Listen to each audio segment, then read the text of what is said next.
Magandang araw po mga bossing. Bali, meron nga palang binigay sa atin na Nimrod bat.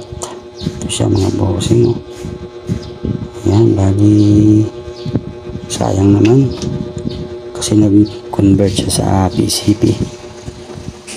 Kaya ayusin natin ito mga bossing. Ayan, mag-trigger pa siya. Gawin natin dual propellant na ito. Bali meron tayong retaso na tangke. Ito mga bossing. Ngayon ito, retaso lang ito mga boss. Ito yung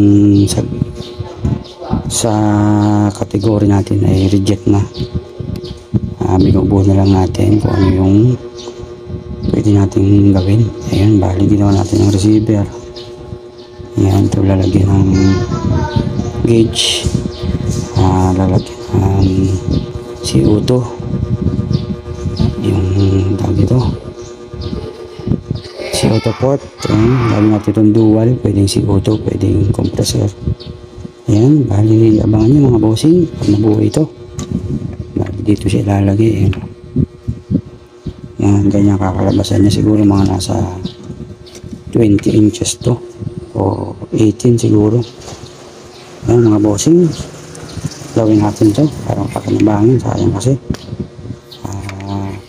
fan pa naman tayo ng Nimrod. Talagang may talaga ako sa Nimrod, napakaganda. Pinakauna kong airgun Nimrod, napakaganda.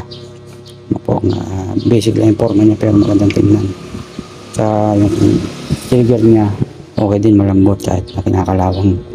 Alagaan na lang talaga ng langis sa grasa kasi pag hindi nag-stack. Pero talagang fan na fan ako ng Nimrod sa forma.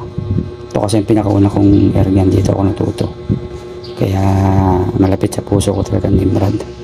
Ayun mga bossing, at maraming salamat sa inyo. Abangan nyo po natapos to. Ayan, dual propellant. Salamat.